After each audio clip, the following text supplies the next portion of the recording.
guys, it's Aji. So for today's video, I did this like warm, slightly natural makeup look, but it isn't really a tutorial. It's kind of like a review video because I tested out these products from Focallure. Spoiler alert, I actually really like the product, and this is what it looks like when used as a base. So if you want to know my thoughts on this new skin tint from Focallure and how I did part of this makeup, then make sure to keep watching. Hello everyone! So, andito na naman siya sa kanyang monthly check-in sa YouTube. I already did my skin prep. Naglagay lang ako ng toner and then a little bit of peach color corrector as well as brows. Ginawa ko siya for a TikTok video. Anyway, yung topic natin today is this skin tint ng Focallure. Check ko lang yung name para hindi tayo magkalituhan. This is called the Focallure Bare Multi-Effect Skin Tint. I have NE01 and YL01.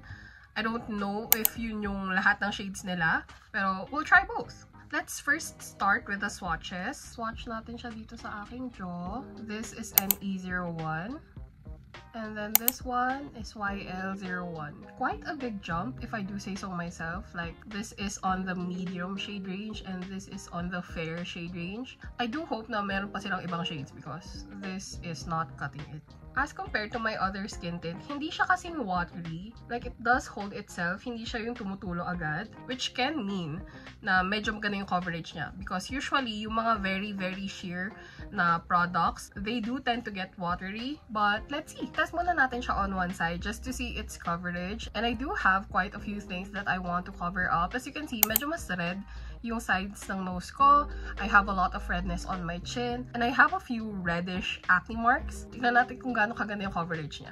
By the way, I mixed the two shades together kasi I think I'm a little bit in between them. And as per usual, I'm going to use a puff. And this is going to reduce the coverage a little bit, pero not too much naman. Of course, with the skin tints, manipis enough yung mga formula nila na kaya mo silang i-apply with your fingers. Pero just to make it mess-free, I'm going to use a puff. A little bit impressive, okay.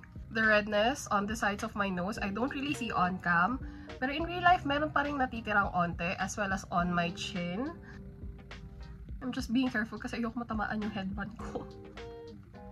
So, ayan sila. Nawala yung pagiging red ng mga post-acne marks ko, pero you can still definitely see that they're darker. So, I wouldn't say they're covered up, pero ayan, ganito so far yung coverage niya. This is the side with, and this is the side without. I-apply na rin natin siya on the other side para mas magpantay yung mukha. By the way, according to the product page, this product is kind of like a 3-in-1. It's a moisturizer, a skin tint, and also SPF because it contains SPF 30 PA+++. Still, I wouldn't consider this as a tinted sunscreen just because I wouldn't rely on it for like UV protection. So kung gagamitin nyo to, I still recommend na gumamit pa rin kayo ng skin prep tsaka sunscreen underneath. Ayan na siya. Honestly, parang lang talaga siyang foundation for me. It doesn't feel as heavy as a traditional foundation. Like, it is pretty lightweight. Nakikita ko pa rin yung mga freckles ko. Nagpipeek through pa rin sila, but I don't really mind. Also, can we give a moment for this glowy finish? Hindi ito papasa sa weather ng Pilipinas, pero, you know, pang fantasy siya. Fantasy siya. Like, it really does make your skin look glowy, healthier, hydrated. I still have some on the back of my hand, so ilagay natin siya dito sa may mga freckles ko to see if it's even buildable. Buildable siya, pero onti lang talaga. Like, it doesn't really add that much. So I would say the coverage of this one is like medium at best. With one layer, it probably gives you like light coverage, medium light. And then, you can maybe build it up to a strong medium. Which honestly, ganun rin naman talaga yung mga coverage ng foundations nowadays. So, I'm not too bothered. Plus, it has the benefits of a lightweight skin tint. I'll bring you guys up close para mas makita nyo. So, ito na siya up close. Glowy, natural finish. you still do see quite a bit of the imperfections underneath, like my post-acne marks, and a little bit of redness is still peeking through on my chin. But for the most part, yung skin tone ng face ko is evened out. Natanggal niya yung mga discoloration, yung mga redness ko on the sides of the nose, which is good. Also, I think I forgot to say, but this is apparently designed to be long-lasting for like up to 12 hours, and it's apparently also waterproof, but hindi ko na itatest yun. Hindi na para magbuga-buga ako ng tubig sa muka. Hindi ko alam kung paano siya magiging long-lasting though, given na parang medyo dewy yung effect niya sa skin. But anyway, I'm going to try to make a makeup look out of it, and pwede nyo ko sundan. Given that this is a skin tint, I'm going to try to make something more natural. Gagamit ako ng ganitong blush shade.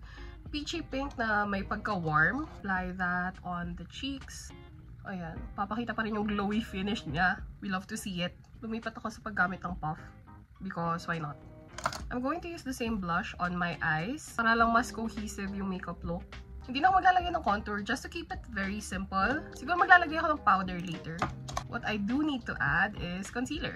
I'm going to put a little bit on my chin area since I don't find the coverage of the skin tint enough on that area. Para lang mas pulido yung coverage, you know? I can't get over sa texture ng skin ko. Like, it does look really good on camera. Granted, I haven't been having the best skin days recently. Kung kita nyo naman sa breakout ko. Isaset ko yung mukha ko, and then I'll probably come back to do the rest of the eyes and the face makeup. So ayan, naset na yung mukha ko.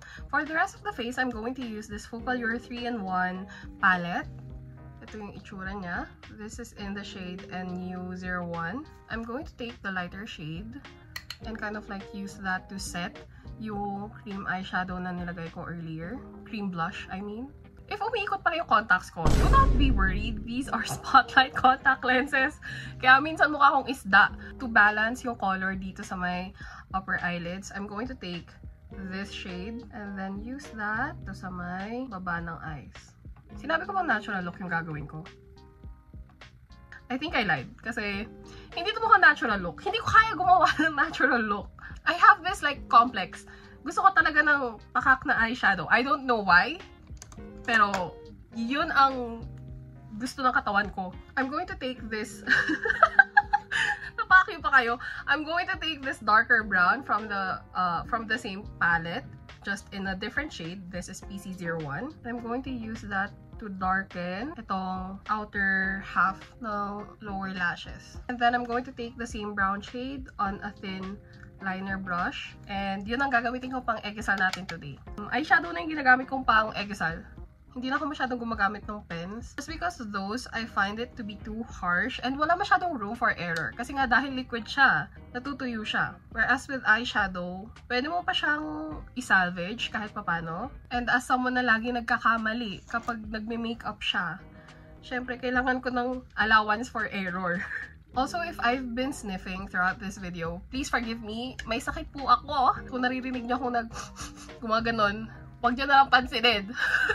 Hindi na siguro maglalagay ng shimmer kasi feeling ko masyado ng extra yun. Ayan, iwan na natin yung final touches for later. But for the blush and for the contour, I'm going to go back with the NU01 palette. Let's bronze the face first kasi hindi tayo naglagay ng cream contour. And I do like yung contour shade dito sa specific palette na to, sa NU01. Kasi hindi siya super cool, hindi rin siya super red. It's a really good powder bronzer. Tsaka hindi rin siya super OA sa pigment, which gives you a little bit of allowance. Especially kung beginner ka. For the blush, I'm going to do kind of like mid-tone blushing. Gagamitin ko to. And I'm going to put that here sa under eyes. Lately, yung blush placements ko, ganito na lang talaga siya. And then, gagamitin natin tong shade na Twa. I'm going to concentrate that here sa my under eye. Magkakalapit naman yung colors na ginamit ko.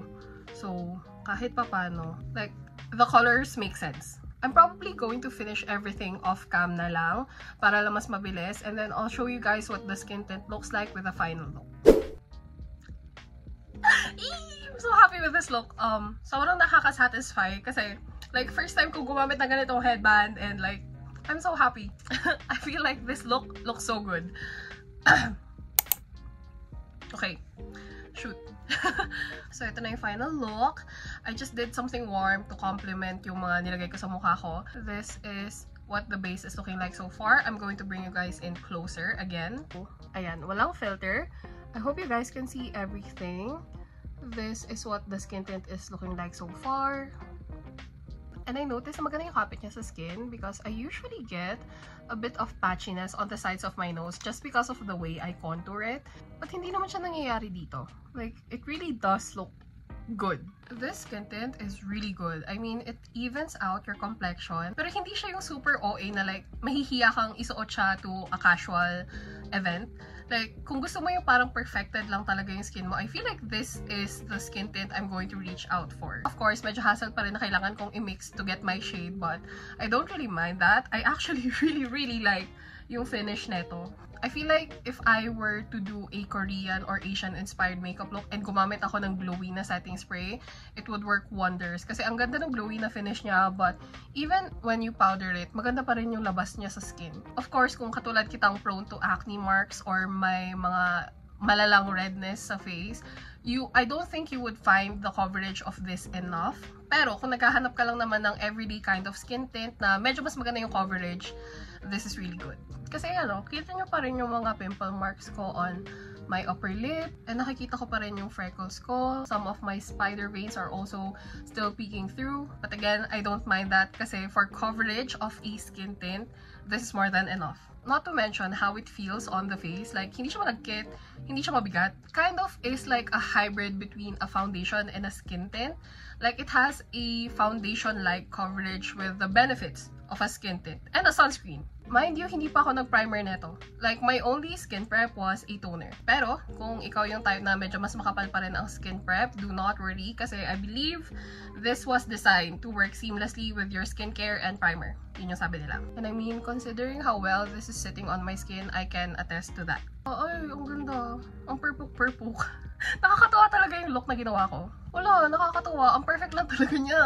I know recently I've been doing a lot of pinks and a lot of cool-toned looks. So, it's really nice to just go back to my warm roots. Kasi nakalimutan ko talaga na like sobrang bagay talaga ng browns and like peaches on my skin tone. Like, perfect siya. Anyway, yun lang naman for this look. Again, yung ginamit ko na base is from Focallure. This is their Multi-Effects Skin Tint. Kung gusto nyo tong bilhin, I have this YouTube feature where you can buy directly na pwede kong i-link yung ginamit ko. So, I'll put this right there along with the other makeup na ginamit ko for this look. So, kung interested ka na gayahin yung ginawa ko for this look, check nyo na lang yung description. But yeah, that's it for this video. Medyo matagal akong hindi nag-makeup, so it's nice to just sit down and talk about makeup for an extended period of time. Also guys, stay tuned kasi somewhere around this month or maybe October, magre-release ako ng makeup look for this look na ginawa ko. Warm tone din siya. Yes, it's the toasty makeup trend na hindi ko film. But I'll do an in-depth tutorial on that. So yeah, yun lang naman for this video. If you like me, make sure to follow me on all of my other social media channels. And if you like seeing more content like this, like makeup tutorials or reviews, then make sure to click subscribe and hit the bell to get notified whenever I post. I'll see you guys next time. Bye!